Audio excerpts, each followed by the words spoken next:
Welcome to Process to Profitability, a podcast all about the tools and strategies you need to serve your clients and grow your small business, hosted by me, Samantha Mabe of Lemon and the Sea.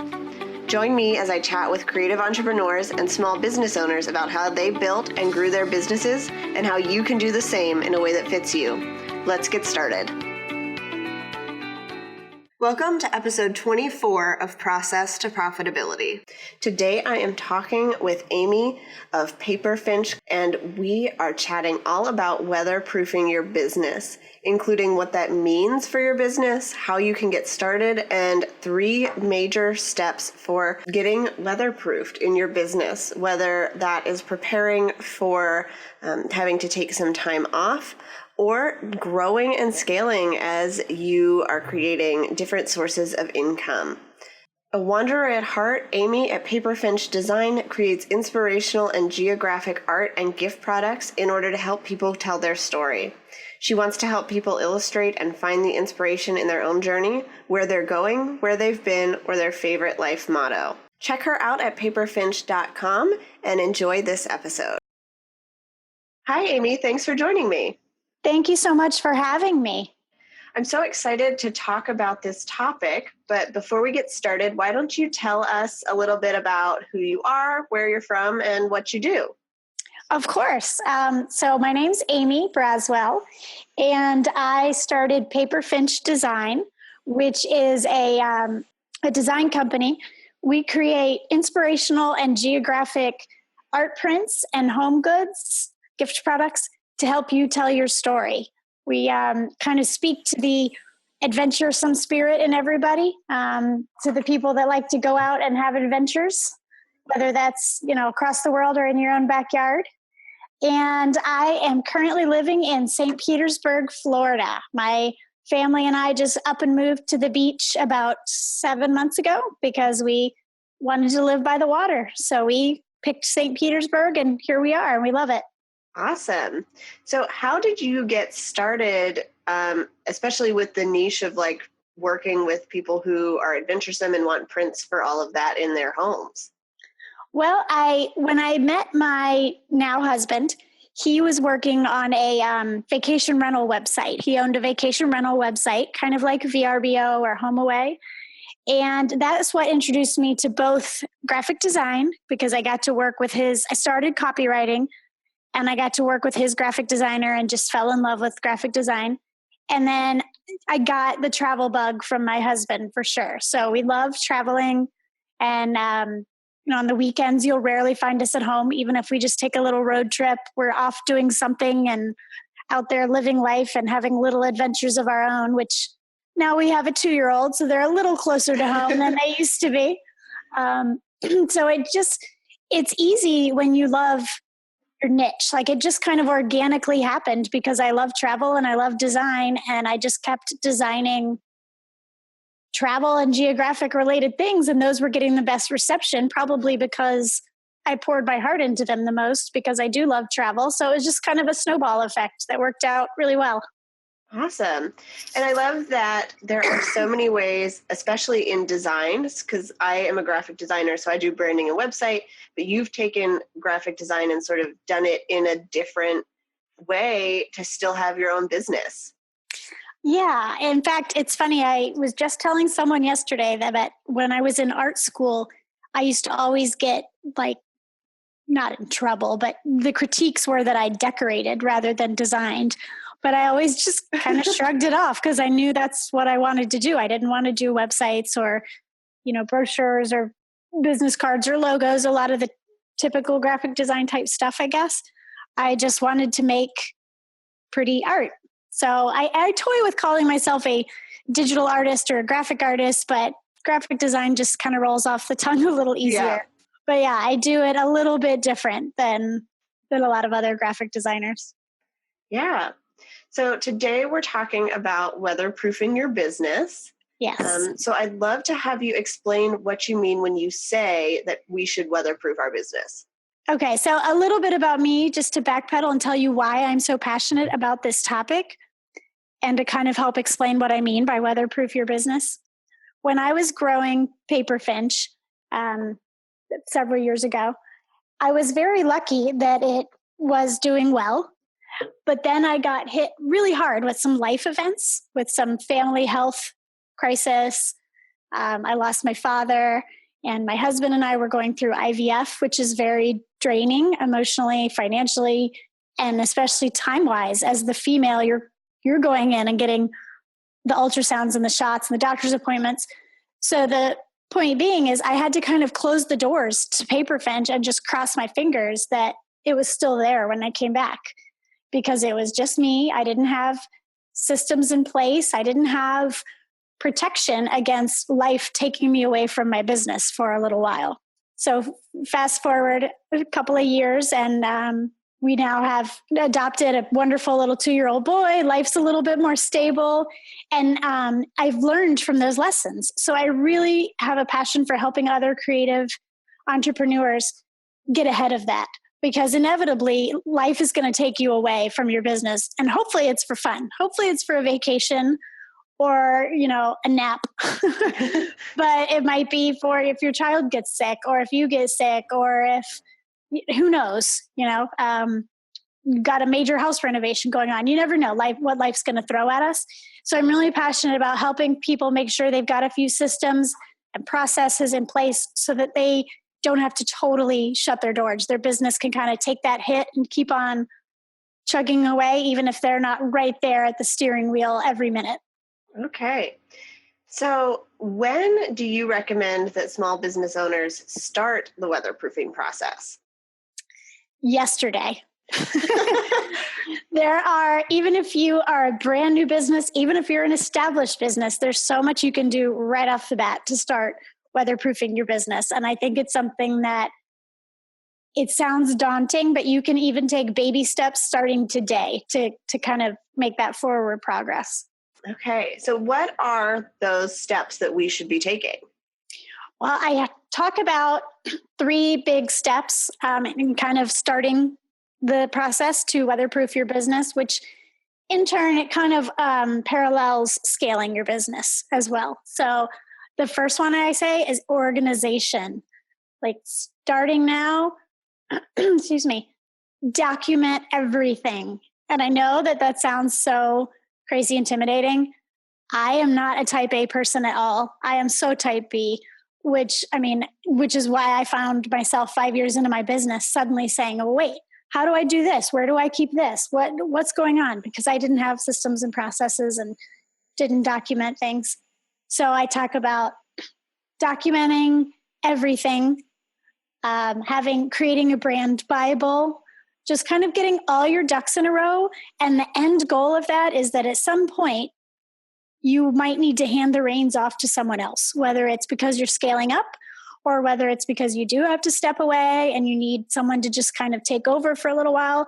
And you want to be able to hand them everything and say, here you go. Here's how I do this.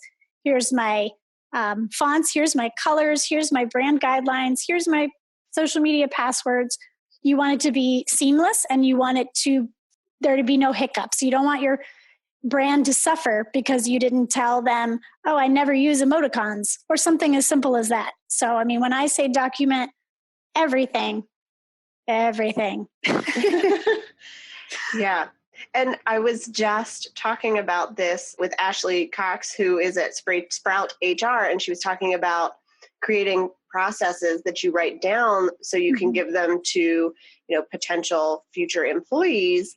And this sounds like it's similar, is you want to have all of that written down in one place so that if somebody needs to get in there and take over for you, they know exactly what it is that they have to do, step by step, lay it out, and have that ready to go.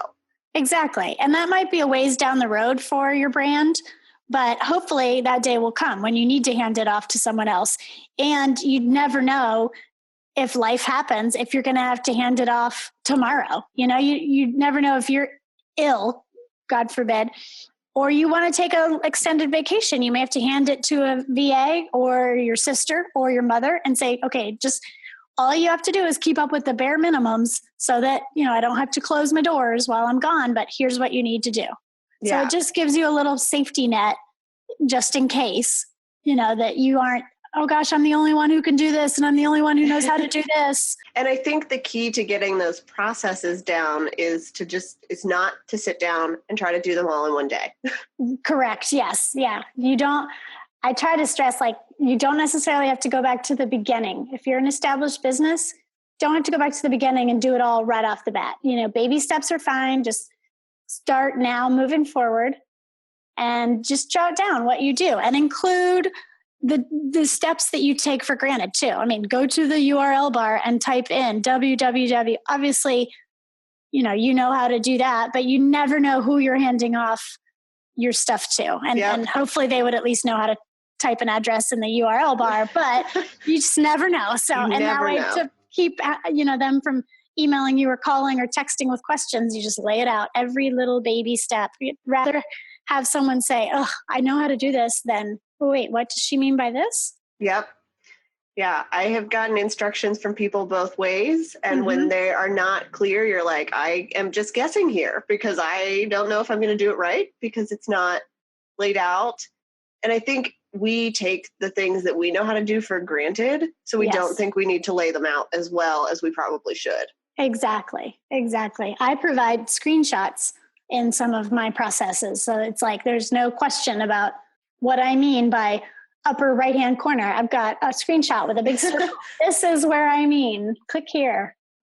Okay. So what was the second step? The second step is outsourcing. I know a lot of people, especially in the beginning of their business, think like, oh, well, I can't afford to pay a salary. I'm not there yet. I'm not ready yet.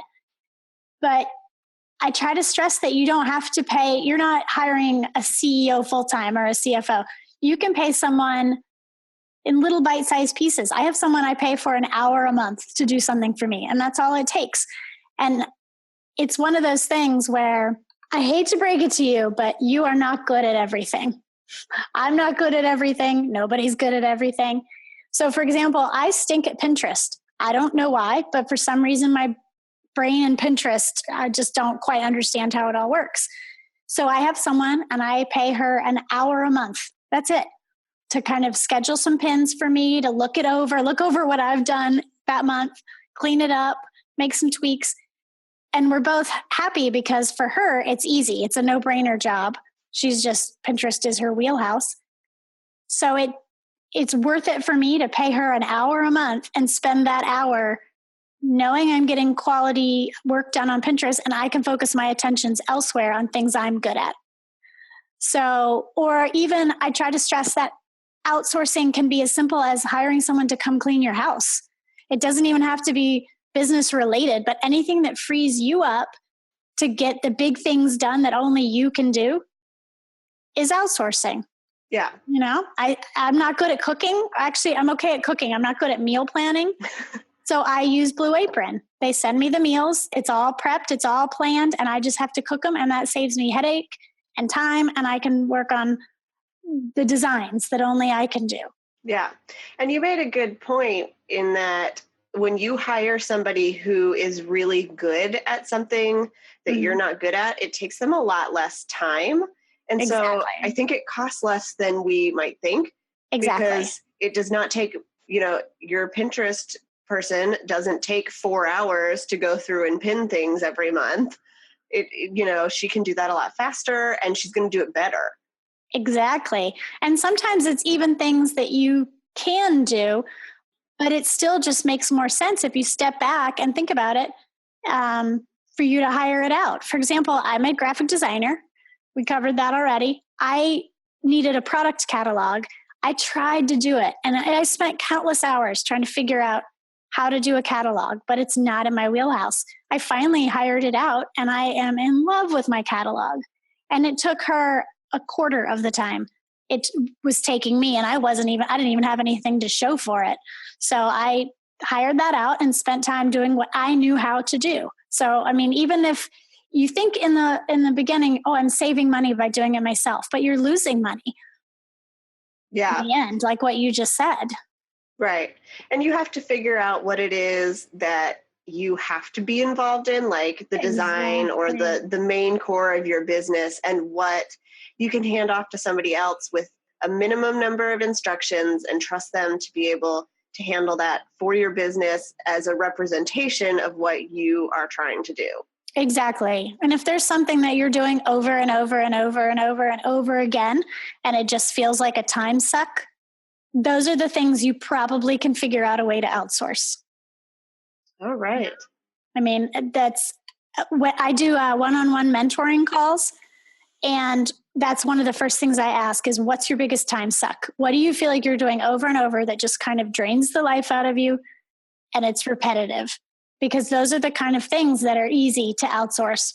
Because once you give the instructions, the detailed instructions that back in step 1 you documented, someone can usually kind of get into a groove. And even if they don't really understand why they're doing what they're doing it, Yeah. If that makes sense. Yeah. So when you outsource, do you find someone who specializes in that in their own business, or do you find someone that you can train and then hand over the reins, but it's not necessarily something they're doing for other people? Oh, that's a good question. I have done both, actually. Usually for one-off projects, I find someone who that's what they do, like the catalog kind of thing. But I also have a VA, and I've trained her to do some things that I don't think she does for her other clients. For example, she works for me 2 days a week and she works for someone else 2 days a week. And I think she has some overlap, but my business and the other business she works for do such different things that I'm definitely kind of teaching her some product-based business specific things. Yeah. Did that kind of answer your question? Yeah. I think so. Yeah. Yeah. And I think it's just showing that you shouldn't be afraid of taking some time to train somebody to make sure they're going to do it right. Exactly. And you don't have to necessarily do that from day one. You can kind of sit back and give them, easy work for a little bit just to kind of see their skill level. That sounds mean, but it is what it is. Or their drive or kind of how you communicate with each other. Right. I hired an intern one time that she was perfectly nice and hard worker, but for some reason, it felt clunky talking to each other. So things didn't progress quite as quickly as I feel like they could have. And nothing against her. I gave her a glowing review when the internship was over, but it's not someone that I probably would have brought on full time, just because you do have to talk to them and have that kind of vibe working together. Right. So you don't, I think that scares a lot of people away from outsourcing too, is you think oh, I've hired them, I'm stuck with them forever. Well, business is an ebb and flow, be smart about it, be kind about it. But you're not signing away anything in blood, and you're not promising them 40 hours a week off the top of off the bat. Right. And if you start with something small, like an hour a month, you can really get a feel of how you work together without the bigger commitment. Yeah, you can even do a probation period if you want. My Pinterest girl that I mentioned, at the beginning, I had her do a larger chunk of time because I told her, burn my Pinterest to the ground and rebuild it. And so it was a longer process in the beginning, but we both agreed on a probationary period where we both committed to, X amount of hours. And then after that, we'd reassess. So that's always a good idea too, if you're hesitant about bringing somebody else into your business. And I know it's scary to give away a little bit of control. That's always a scary feeling of giving the reins over for a little bit. Yeah, it is. But I think when you find the right people, it's definitely worth it. Absolutely. And your business can thrive from it because they can bring in new blood or a second set of eyes. Okay. So what is the third step? The third step is recycling. I really believe that, first of all, that you don't have to create everything from scratch. I think a lot of business owners get in this quagmire of, oh, I have to do everything from the beginning every single time.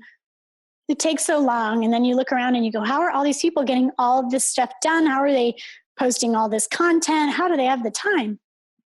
But if you kind of sit back and think, oh, okay, how can I take the work that I've already done and use it in different ways? You'll end up saving so much time. Like for example, if you write a blog post, if you aren't pulling quotes from that blog post and doing like 4 to 5 different social media posts, you're wasting an opportunity there. And then if you think about there's several different social media platforms, you're up to like 20 different posts because, you know, you want to phrase something one way for Twitter and one way for Pinterest and one way for Facebook. So one blog post can stretch over, days or even weeks, depending on how you want to do it, as you incorporate it into that different social media. Or you can promote it as a guest blogger, find someone else in your niche because that blogger is probably having a hard time keeping up with content. And you say, okay, can I be a guest blogger? Here's my blog. Do you want to guest on mine? So it's just kind of opening up your mind to once you do something, you don't have to then go, okay, well, that was good. Let's move on.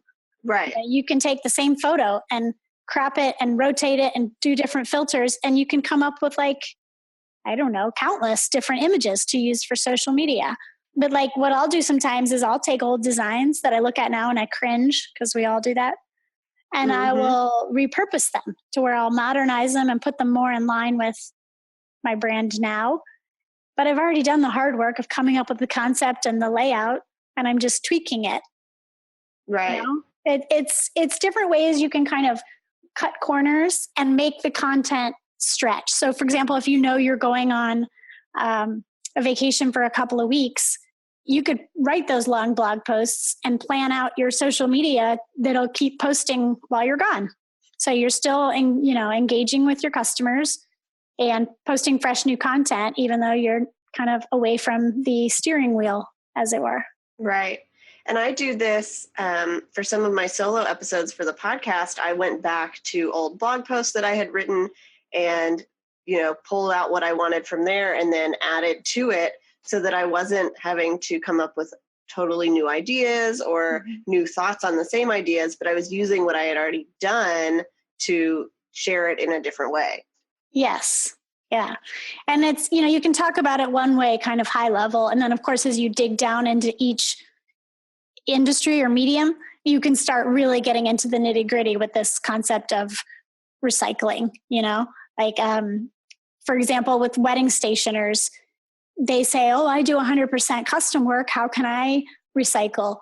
Well, yes, you said to this bride, this is your 100% custom wedding suite, but perhaps you designed a pretty little flower motif for them. You can just pull that flower motif, leave the rest of the invitation alone, pull that flower motif, put it on a thank you card and sell it in your shop, or even sell it to that bride as her thank you cards.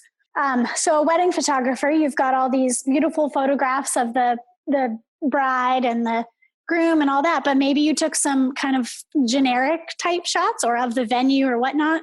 You can offer to collaborate with the venue and they can use them on their social media, or you can take the really, here's a lovely landscape and use it on a stock site. I mean, I don't pretend to know the ins and outs of photography or stock sites, but it's just opening your mind up to like, okay, I took this picture for this wedding, but what else can I do with this lovely landscape of a tree that maybe someone would pay to use for social media or whatnot?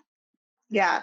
And I think a lot of businesses have those designs or those images that they have created, but they didn't necessarily use for their clients. I know, when I design a logo, there are concepts that either they never see or that they decided not to go with that I could reuse in another way, because it's not like I'm taking away from their custom design. I'm just using what I had already done and repurposing it somewhere else. Exactly.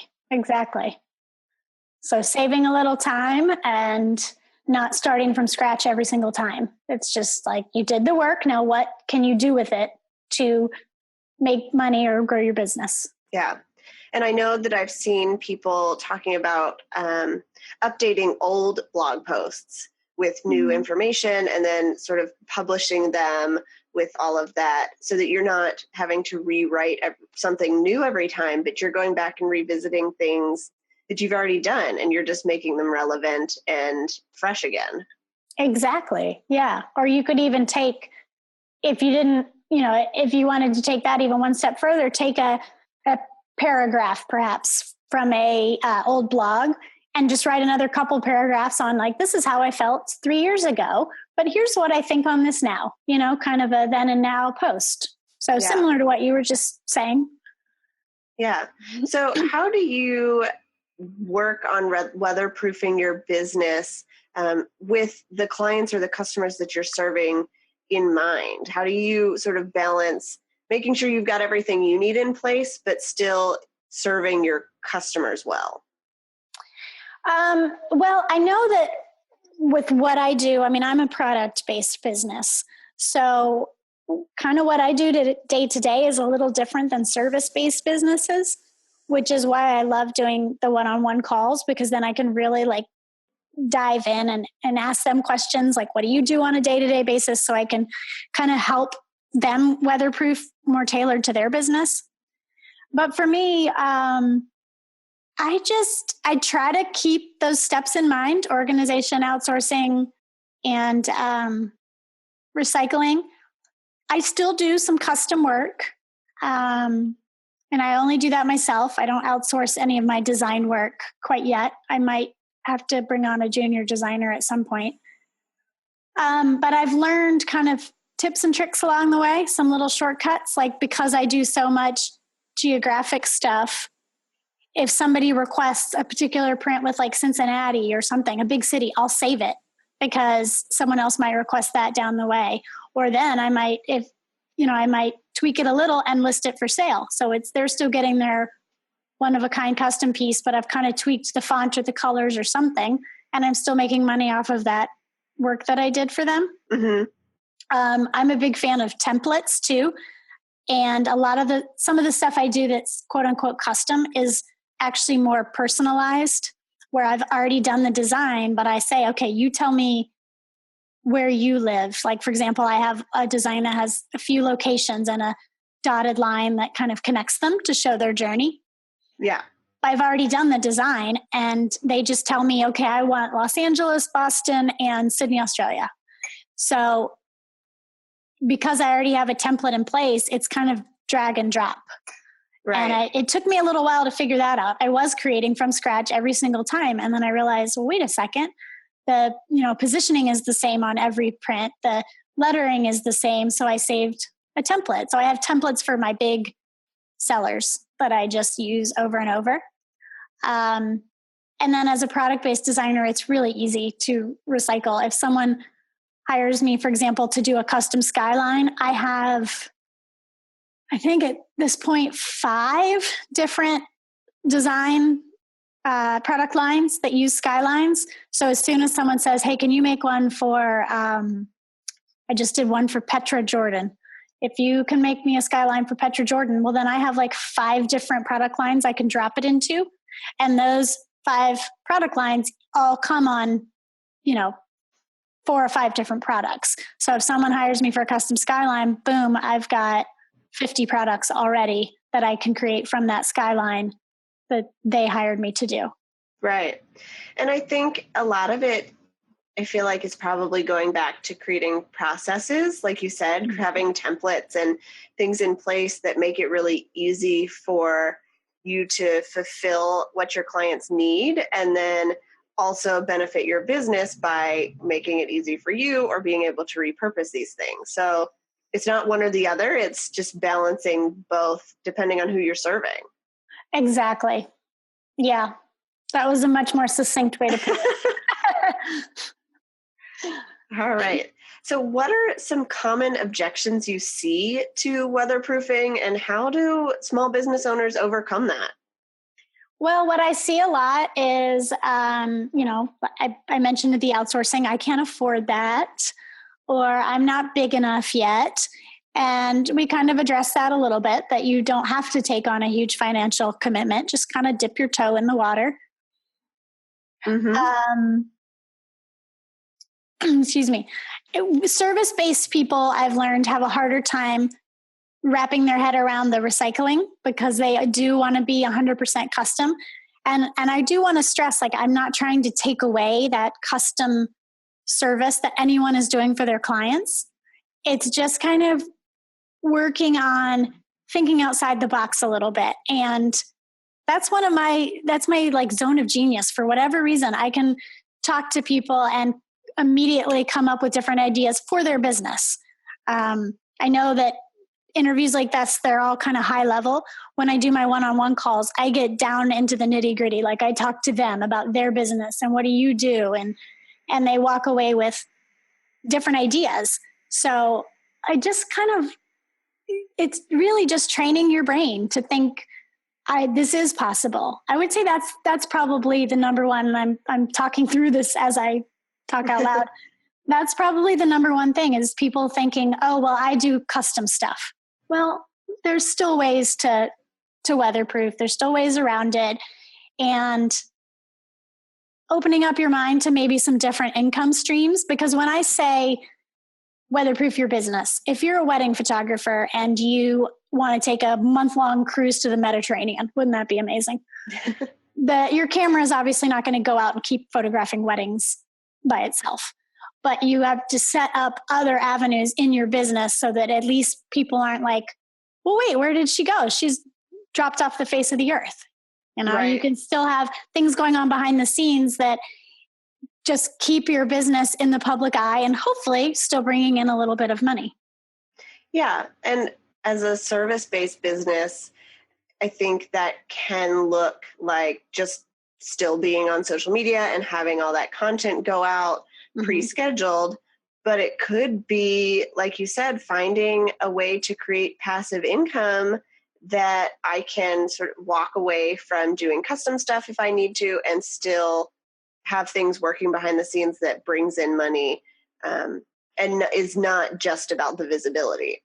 Exactly. And it may not be, your full income. It probably won't be if you have to step away for a while. But it's something. And that's enough to just ease our minds sometimes, that we're not panicking going, oh my gosh, all my hard work is going to come crashing down. You never want to feel like a day or two away from your business is going to cause everything to crumble to the ground. If that's the case, then you don't have your business set up the right way. And like I said, I learned that the hard way. I definitely learned it through trial and error. So that's why I kind of feel confident going, oh, I know what I'm talking about because I screwed up in the beginning. Yeah. And I think the big thing about, when we walk away or something happens and we have to take time off, we're afraid that people are going to forget about us or that they are, going to be mad that they don't hear back from us through email right away. And some of that is just letting people know what's going on as much as we're comfortable. Right. Because people are pretty understanding and generous. If you say, you know what, I'm really sorry this came up, I'm still here, but we're going to have to delay things a little bit. Yeah, they really are. It's funny. They really are. I've had people when I've said things like that, oh, I'm so sorry. We went through, before we adopted our son, we went through a failed adoption. And life kind of ground to a halt after that because it was pretty devastating. And so I told a couple of customers, who knew we were expecting a child, oh, well, it didn't work out. I'm a little behind schedule. And they were so gracious and so understanding. And when you let people in like that, kind of behind the brand, behind the scenes, you get loyal customers because they feel like they've made a connection. They want to support you. I get some of the same customers over and over and over again who'll come back years later. Oh, I purchased from you 2 years ago and I loved it. And now I moved. I need some more stuff. It is. If you just let them in on what's going on, sometimes you'd be amazed at the connection you're going to make or the understanding that they'll give you. Yeah. And I think that goes back to serving your clients and your customers well. When you have done well by them, for most of the time, they're going to understand if something comes up every now and again. Yeah, exactly. Okay. So was there anything you wanted to talk about that I didn't ask about or that we haven't covered yet? Nothing that I can think of, really. Okay. So then I'm going to go into some questions that I ask everybody at the end of the interviews. And I love hearing, especially because you're a product-based business, so it's a little bit different than most of the people I've talked to. But how has serving your customers well been important to your business? Well, from the very beginning, I have really prided myself on my customer service. I just try and tell myself, treat them like you'd want to be treated. And these people are buying handmade for a reason. They're not going to Walmart. They're not going to Target. Which, side note, props to Target for supporting so many small businesses lately. They're doing a great job. Love it. Love it. But back to the question. So I just tried to be very personable, very laid back, very nice. And I think that's paid off a lot because, in a service-based business, you talk to your client a whole lot more. Mm-hmm. In a product-based, sometimes you don't talk to the client at all. If they just order something, you ship it, you're done. I try to include little goodies in the package. Everybody, for example, with PaperFinch, everybody gets a mailable postcard that says, life is a daring adventure or nothing at all. Choose wisely. So it fits our brand and they can use it. They can send it out to somebody and say, just thinking of you. I still sign every order, even with the volume that we've got going on. All the prints I sign, not the actual prints, sorry, the packing slips. Okay. Everything that comes leaves my hands. Now that we've expanded into other products, I don't package everything myself. So those, unfortunately, I cannot sign, but I just try to give it that personal touch and remind them that this is handmade. This is one person. I mean, you're getting my address when you get a package from me. It's got my address on it. If I have local people and they want to meet up to save shipping, I do that. I just try to treat them kindly. And I just met up with a business friend of mine the other day, and we were laughing that certain repeat customers get little perks that maybe new ones don't. I was just saying how I've walked away from 100% custom, but occasionally my return clients will say, I have this quote, can you do it for me? And I usually will, because they've been so long. So just taking care of others, remembering can be as little as sometimes I'll say, oh, last we talked, you were pregnant. How's the baby? And just making them feel seen and appreciated, which you don't always get with a product-based business. Yeah, you're right. Because as a service-based business, we are talking to people all the time, mm-hmm. but a lot of times they can't come back and hire you for a whole new project. They don't need a website every year redone necessarily, right. Where you have a chance to build really great loyalty, where people are going to come back and actually purchase from you. Yes. Where I see it as, I get reviews, they mention me on Facebook and all of that. So it looks different, but mm-hmm. I think it comes from that same place. Yes, it does. And I mean, I as a service-based business, they may not need a website every year or so, but they can refer you if they know someone else who does. So. All right. So tell me 2 things that you're loving right now, and they can be business or life. Ooh, okay. Well, the first thing that comes to mind is this stormy, rainy weather we're having in Florida. I'm just loving it. I think it's great design weather to sit by a rainy window and just get work done. For some reason, I design better when it's gross outside. I do too. I guess it's because I don't feel like I'm missing anything. I don't know. But it's just moody. I've always liked the rain. Let's see. There's so many podcasts I'm loving. I usually listen to podcasts while I'm working. Some business related, some not. I'm loving Amanda Berlin's Pitch podcast. That's been fantastic. And then on a personal level, I'm listening to this. So I loved the TV show Lost, like obsessed with it. I was so obsessed with it. And I'm listening to this podcast where they rewatch it. And that's been really fun. Those are fun. Yeah. I have a podcast that they rewatch Law and Order episodes. Oh. And I love it. It's so funny. And I don't have to think about business when I listen to those sorts of things. Yes. Like I like to listen to those when I design too, because I don't want to have to actually really listen. Right. I want to be able to tune in every couple of minutes and still know what's going on. Yeah. And I have to say, I like designing when it's rainy too. Yes. I think when it's nice out, you're like, I should be outside, not staring at a computer. Exactly. So I've got all the blinds open, and I mean, it is raining here in St. Petersburg today, and I'm loving it. All right. So what are you excited for that's coming up in the future? Let's see. Well, I just relaunched my website, so I'm really excited about that. Susie with Splendidly Curious did the design. It's amazing. So I'm excited. I haven't even spread the word quite yet because I just wanted to make sure there weren't any hiccups. Mm-hmm. I'm about to announce the new design. And I am putting my nose to the grindstone to really dig into the wholesale side of my business. I've been wholesaling a while, but I'm ready to really kick it into high gear and get some sales reps. And I've been working with Carolyn Keating with Wholesale for Creatives, and she's kind of helped me get ready to make that leap from small scale wholesale to the big leagues. So I'm really excited about that. That is exciting. Yeah. That's going to be, sort of a whole new thing. I don't know anything about wholesaling, so. Yeah. Well, I hope you see PaperFinch's work one day in Paper Source or Anthropology. Those are the goals we're working towards. Okay. We'll keep an eye out. Okay. All right. Where can people find you online?